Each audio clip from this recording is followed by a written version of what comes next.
मृत्युंजय. लेखक शिवाजी सावंत. भाग 55. पतीच्या सहवासात मी सुखात होते. माझ्या मनात युवराज दुर्योधनांबद्दलही आदरभाव होता, कारण त्यांच्या सहाय्यावरच माझ्या संसाराचा वटवृक्ष फुलला होता. प्रत्येक प्रसंगी त्यांनी माझ्या पतीचा आपला प्राणप्रिय सखा असाच उल्लेख केला होता. कुठल्याही स्त्रीच्या मनात आपल्या पतीसाठी झटणाऱ्या व्यक्तीबद्दल आदरभाव असणं साहजिकच आहे. युवराज दुर्योधनांमुळेच मी अंगराज्ञी म्हणून अभिमानानं हस्तिनापुरात फिरू शकले होते आणि म्हणूनच मला वारंवार एक गोष्ट खटकत होती. ती म्हणजे आमच्या विवाहात पुढाकार घेणारे युवराज दुर्योधन मात्र स्वतः अविवाहितच होते. विवाह ही जीवनाची सांगता असते. केवळ संपत्ती, सामर्थ्य आणि कीर्ती यांवरच सारी सौख्य अवलंबून नसतात. मी माझ्या पतिदेवांना युवराज दुर्योधनांच्या विवाहाबद्दलही अनेक वेळा सुचविलं होतं. तसे ते पांचालांच्या राज्यात द्रौपदीच्या स्वयंवरासाठी गेले होते, पण तिथं त्यांना अपयश आलं होतं. म्हणून काही त्यांना जीवनभर अविवाहित राहून चालणार नव्हतं. मी माझ्या पतिदेवांना ते संधी मिळेल त्यावेळी अप्रत्यक्ष पटवून देत होते. मला उत्तर देताना ते म्हणत, वृषाली, तो एक राजपुत्र आहे आणि हस्तिनापूरच्या वैभवशाली साम्राज्याला शोभेल अशी राजकन्याच त्याला मिळाली पाहिजे. राजाचा विवाह हा अभिषेका इतकाच महत्वाचा असतो. मी दुर्योधन युवराजांसाठी माझ्या सत्यसेन दादाकडून माहिती काढून अनेक राजकन्या सुचवित होते, पण त्यांना एकही पसंत नव्हती. शेवटी एक दिवस संध्याकाळी ते राजसभेतून आले. मला दासीकडून बोलावून घेऊन ते म्हणाले, हे बघ वृषाली, तुला दुर्योधनाच्या विवाहाची फार चिंता वाटत होती ना? आता मात्र तो चतुर्भुज होईल. त्याने एका भुर्जपत्रावरून आलेलं आमंत्रण माझ्या हातात दिलं. ते आमंत्रण कलिंग देशाच्या चित्रांगद राजाचं होतं. आपली कन्या भानुमती हिचं त्या राजानं स्वयंवर मांडलं होतं. आप्तेष्टांसह कलिंगाच्या राजनगरीला काशीपूरला येण्यासाठी त्या राजानं पितामह भीष्मांना नम्र विनंती केली होती. आता मला एक चांगली सोबतीण मिळेल, मी हर्षानं म्हणाले. तुम्ही स्त्रिया प्रत्येक गोष्टीत निखळ व्यवहारच पाहता वृषाली. अगं, हे केवळ स्वयंवराचं आमंत्रण आहे. राजकन्या भानुमतीची प्राप्ती व्हावी म्हणून सामर्थ्याचा टेंभा मिरवीत पांचालीच्या स्वयंवरापेक्षा कितीतरी अधिक राजे कलिंगांच्या काशीपुरातही एकत्रित होतील. भानुमती दुर्योधनालाच मिळेल असं सांगता येत नाही. त्यांनी माझं मत अजमावण्यासाठी उगाच काळजी व्यक्त केली. समवेत आपण असलात म्हणजे सर्व काही सहज शक्य आहे. नाहीतरी पांचालीच्या स्वयंवरानंतर अर्जुनाबरोबर आपणच एक घटका एकटे लढत होतात. वृषाली, प्रत्येक स्त्रीला वाटत असतं की आपलाच पती काहीतरी कर्तृत्वान आहे. तू त्यांपैकीच एक आहेस, पण तुझा पती कर्तृत्ववान आहे असं म्हणताना अपेक्षित आपत्तीचा तुला विसर पडत आहे. कोणती आपत्ती? अगं, तुझ्या पतीचं कर्तृत्व पाहून एखादी अन्य स्त्री त्याच्यावर अनुरक्त झाली आणि तिनं त्याला आपलंसं करून घेतलं तर आपत्तीच नाही का ती तुझ्यावर? मुळीच नाही. प्रश्न आहे माझ्या पतीच्या आवडीचा. त्यांना ती स्त्री जर आवडली असेल तर मी तिचं भगिनी म्हणून स्वागतच करीन. ती घटना मला इष्टापत्तीच वाटेल.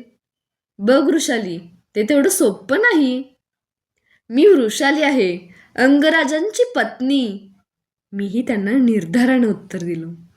माझ्या उत्तरावर ते फारच खुश झाले. जवळ येऊन माझा हात हातात घेऊन प्रेमभरानं म्हणाले, मी युवराज दुर्योधनासह उद्या कलिंगांच्या राज्यात जाणार आहे. तू तुझ्या प्रकृतीला जप.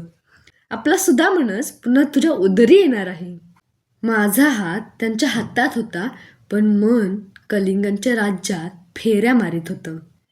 कशी असेल ती कलिंगांची युवराज्ञी भानुमती आणि तिचं ते राजनगर काशीपूर? दुसऱ्या दिवशीच युवराज दुर्योधन, अंगराज आणि इतर संबंधित कलिंगांच्या काशीपूर नगराच्या दिशेनं निघून गेले. मी त्या सर्वांना यश चिंतित होते. रोज नगरातील उमाशंकराच्या मंदिरात जाऊन त्यांना यश मिळावं म्हणून प्रार्थना करीत होते. का कुणास ठाऊक, पण मंदिरात जाताना मला नेहमीच राजमाता कुंती देवींनी दिलेला निळा शालू नेसून जावं असंच वाटे. त्यांची स्मृती म्हणून मी तो प्राणापलीकडे जपला होता.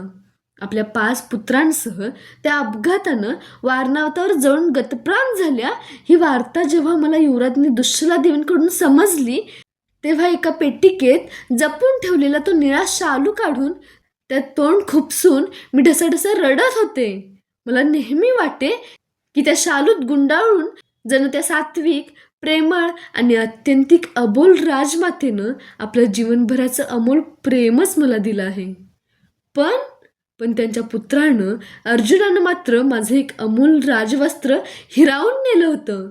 सुदामनला मी विसरू शकत नव्हते, अर्जुनाला क्षमा करू शकत नव्हते. परवा पांचालीच्या स्वयंवरात पांडव जिवंत आहेत हे जेव्हा स्पष्ट झालं, तेव्हा ती वार्ता सांगणाऱ्या दासीला गदागदा हलवून मी प्रथम तिच्याकडून वधवून घेतलं की राजमाता कुंतीदेवी सुखरूप आहेत ना.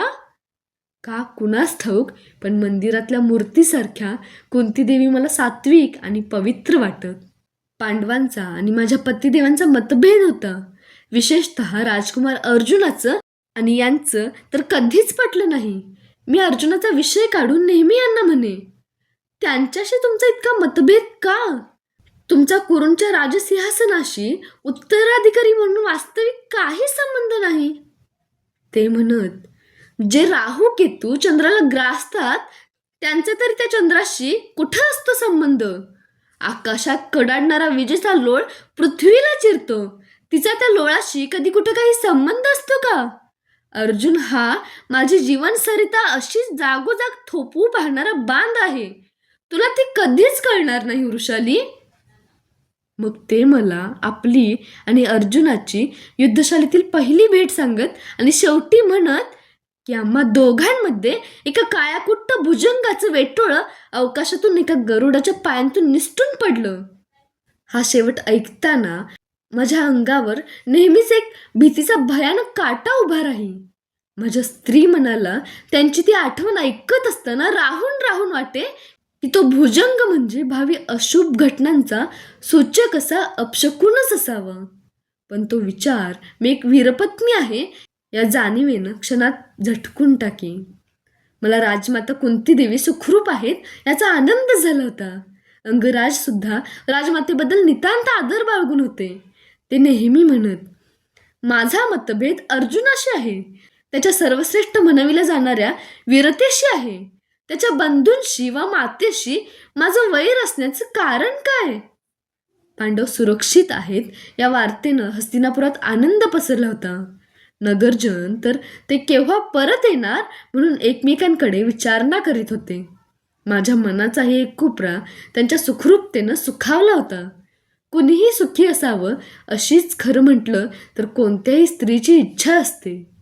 निदान कुटुंब अचल स्त्रीची तर असतेच असते. पण राजकुमार अर्जुनाला क्षमा करायला मात्र माझं मन तयार नव्हतं. अंगराजांना कलिंग देशात जाऊन 3 सप्ताह झाले होते. शेवटी 1 मासानंतर युवराज दुर्योधनांचा खास विश्वासू अग्रदूत प्रभंजन हस्तिनापुरात काशीपूरची सविस्तर वार्ता घेऊन आला. त्याच्या तोंडून त्या सर्व घटनांचा वृत्तांत ऐकताना मला अनेक संमिश्र भावनांचा साक्षात्कार होत होता. प्रभंजनानं जे जे काही सांगितलं होतं ते ऐकून माझ्या पतीच्या शौर्याचा, औदार्याचा आणि मित्रप्रेमाचा मला फार फार अभिमान वाटू लागला. कलिंगांच्या युवराज्ञीच्या स्वयंवरासाठी देशोदेशीची राजे काशीपुरात जमा झाले होते.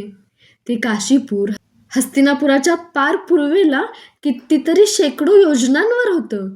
तेथून काही योजना अंतरावरच पूर्व समुद्र होता. एवढ्या दूरवरच्या राज्यात सर्व पराक्रमी राजे राजकन्या भानुमतीच्या सौंदर्याची ख्याती ऐकूनच जमा झाले होते. त्यात जरासंध, शृगाल, कृत, शिशुपाल, दंडधार असे अनेक पराक्रमी नरश्रेष्ठ होते. मात्र स्वयंवरासाठी कोणताही पण मांडण्यात आला नव्हता. युवराज्ञी भानुमती हातात वरमाला घेऊन स्वयंवराच्या मंडपातून फिरणार होती. तिला जो कोणी आपला पती होण्यास योग्य वाटेल त्याच्या गळ्यात वरमाला घालून ती त्याच्या चरणांवर आपलं जीवनपुष्प अर्पण करणार होती. सर्व आमंत्रित राजांनी स्वयंवर मंडप भरताच ती ठरल्याप्रमाणे हाती वरमाला घेऊन मंडपात आली. सर्वात प्रथम राजा शिशुपाल होता. त्याच्यावर एक ओझरता नेत्रकटाक्ष टाकून ती पुढं सरकली. त्यानंतर शुगाल होता, त्यालाही तिनं अमान्य केलं. त्याच्यासमोरून ती राजा दंडधारापुढं उभी राहिली, पण त्याच्या आरक्त नेत्रांमुळे तिनं त्यालाही निवडलं नाही. त्यानंतरचं आसन होतं मगधांच्या विशालकाय राजा जरासंधाचं, पण भानुमतीनं त्यालाही अमान्य केलं. 5व्या आसनावर राजे दुर्योधन होते. त्यांच्या मागं माझे पतिदेव उभे होते. दुर्योधनांसमोर येताच भानुमतीनं मान उंचावून त्यांच्याकडे पाहिलं आणि क्षणभरातच तिची दृष्टी त्यांच्या मागं उभ्या असलेल्या माझ्या सर्वस्वावर गेली. ती एकटक त्यांच्याकडे पाहते आहे हे पाहून युवराज दुर्योधन झटकन आसनावरून उठले आणि कुणाला काही समजायच्या आतच त्यांनी भानुमतीच्या कोमल कटीभोवती आपल्या भक्कम बाहूंचा बळकट विळखा घालून तिला अलगद आपल्या खांद्यावर उचलून घेतलं आणि ते सर्वांना उद्देशून मोठ्यानं ओरडले. पूर्वी पितामह भीष्मांनी जशी काशी राज्यातून माझ्या महामातेला उचलून नेली, तशी आज माझ्या दंडाच्या बलावर मी ही कलिंगांची राजकन्या उचलून नेत आहे. कुणात सामर्थ्य असेल त्यानं कुरूंच्या राजदंडाशी 2 हात करावेत. सर्व राजे उठून उभे राहिले. मंडपाच्या प्रवेशद्वारावर उभ्या असलेल्या 2-4 राजांना एका हातानं बाजूला सारीत युवराज दुर्योधन चापल्यानं प्रवेशद्वाराच्या बाहेर पडले आणि डोळ्याचं पातं लवतं न लवतं तोच सत्यसेन दादानं प्रवेशद्वारापाशी उभ्या केलेल्या दुर्जय रथात ते धडधडणाऱ्या भानुमतीला फुलासारखं अलगद घेऊन चढले. सत्यसेन दादानं रथाचे घोडे पिटाळले. त्याचा पाठपुरावा करण्यासाठी क्रुद्ध झालेली काही राज्ये प्रतिकारासाठी प्रवेशद्वाराकडे धावू लागले, पण प्रवेशद्वार अंगराजांनी केव्हाच पुढं होऊन अडविलं होतं. प्रवेशद्वारात अंगराजांना पाहताच शिशुपाल ओरडला, अंगराज कर्ण, द्वारातून दूर हो. हा सर्व क्षत्रियांचा घोर अपमान आहे. शिशुपाल, तुम्ही सगळे क्षत्रिय आहात, तर मग राजा दुर्योधनाच्या या मित्राबरोबर सुतपुत्र कर्णाबरोबर प्रथम 2 हात करा. लक्षात ठेवा, राजा दुर्योधन हे कर्णाच्या म्यानात ठेवलेलं कुरूंचं भक्कम खड्ग आहे. खड्गाला हात घालण्यापूर्वी सामर्थ्य असेल तर प्रथम म्यान दूर करा. शिशुपालासह कृत, शृगाल असे एकदम 10 राजे अंगराजांवर चालून आले. स्वतः प्रभंजन अंगराजांमागं उभा राहून त्यांना हवे ते बाण सतत पुरवीत होता. धनुष्यातून निघणाऱ्या बाणांनी ते 10 जण धुक्यानं नदीचं पात्र झाकलं जातं तसे क्षणात झाकले गेले. घनघोर युद्धाला सुरुवात झाली. शिशुपालासह सर्वजण एकट्या अंगराजांवर हवे तसे बाण फेकू लागले, पण त्यांच्या बाणांचा काहीच प्रभाव पडत नव्हता, कारण अंगराजांची त्वचा अभेद्य होती. सर्वजण बाणांची फेक करून करून शांत झाले. प्रवेशद्वाराच्या दिशेनं एकही राजा एक सुतभरी पुढे सरकू शकला नाही. उलट अंगराजांच्या अमोघ बाणांनी दंडधार आणि शृगाल यांना प्राणांतिक जखमा झाल्या होत्या. एका घटकेनंतर शिशुपालाच्या लक्षात सर्व प्रकार आला. हातांतील धनुष्य फेकून देऊन तो असह्य संतापानं ओरडला, हा अंगावर जन्मजात अभेद्य कवच असलेला अंगराज कर्ण आहे. याला तीक्ष्ण शस्त्रानं तोडू म्हटलं तरी तुटणार नाही. युवराज्ञा तर कायमची गेली. मित्र हो, निदान प्राण तरी गमावू नका. विषारी भुजंग डसावा तसे सर्व राजे किंचाळून स्तब्ध झाले. सर्वांच्या चर्या म्लान झाल्या.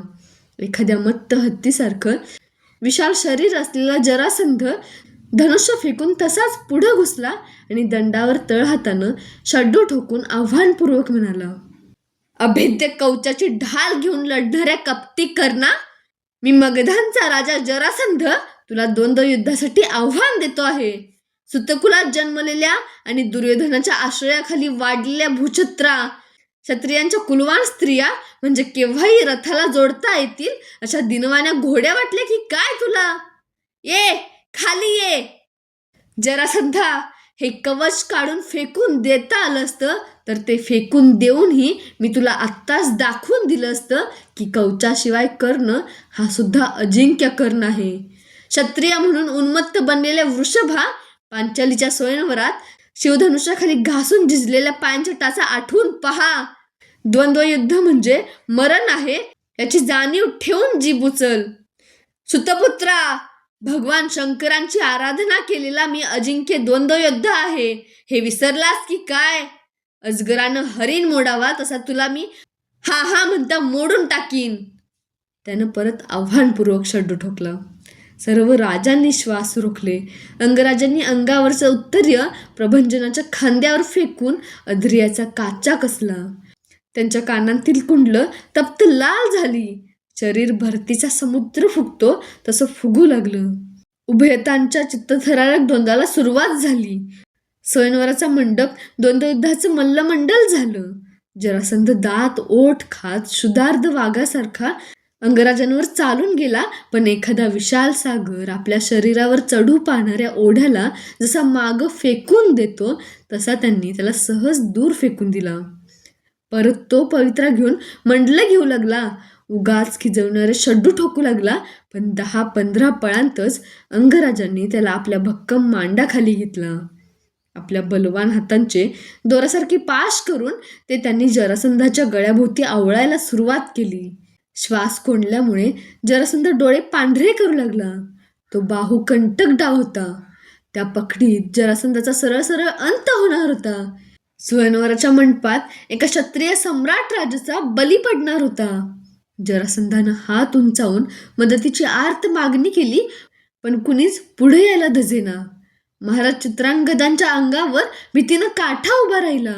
त्यांच्या मनाचा एक कोपरा मात्र सुखावला होता.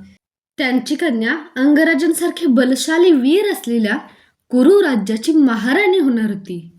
झटकन पुढं होत त्यांनी माझ्या पतिदेवांचे अक्षरशः पाय धरले. अत्यंत गयावया करीत म्हणाले, अंगराज कर्ण, सम्राट जरासंध शरण आले आहेत. त्यांना जीवदान द्या. मगधांच्या सीमा आमच्या राज्याला लागूनच आहेत. त्यांच्या आमच्या संबंधात राजकीय वैर नको.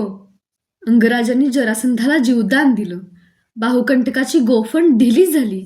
सर्वांना वाटलं होतं की मुक्त होताच जरासंध खजील होऊन अवमानानं खाली मान घालून निघून जाईल, पण घडलं ते उलटच. डावातून मुक्त होताच जरासंधानं अंगराजांना कडकडून आलिंगनच दिलं. त्यांचा उजवा हात हातात घेऊन तो वर उंचावीत तो म्हणाला, अंगराज कर्ण आजपासून मगधांच्या जरासंधाचे प्राणप्रिय स्नेही आहेत. मी माझ्या राज्यातील मालिनी नगर या अचाट सामर्थ्याच्या द्वंद्वयुद्धाला देणगी म्हणून घोषित करतो आहे. यासारखा शरीर सामर्थ्याचा एकही कुशल द्वंद्वयुद्धा मी अद्याप पाहिलेला नाही. अंगराजांनीही जरासंधाला आलिंगन दिलं. हा हा म्हणता ही वार्ता काशीपूर राजनगरात पसरली. नागरिकांच्या झुंडीच्या झुंडी अंगराजाचं दर्शन घेण्यासाठी कलिंगांच्या राजवाड्यावर येऊ लागल्या. अंगराजांनी चित्रांगदांना सांगून युवराज दुर्योधन व त्यांची कन्या भानुमती यांचा ठिकाणा शोधून काढला. राजकुमारी भानुमतीला घेऊन सर्वजण महानदीच्या किनाऱ्यावर अंगराजांची मार्गप्रतीक्षा करीत थांबले होते. त्यांना कलिंगनच्या अमात्यांनी सर्व वृत्तांत सांगून सन्मानानं परत राजवाड्यावर आणलं. काशीपुरातल्या नगरजनांनी राजकुमारी भानुमतीला हस्तिनापूरची महाराणी म्हणून घोषणा देऊन निरोप दिला.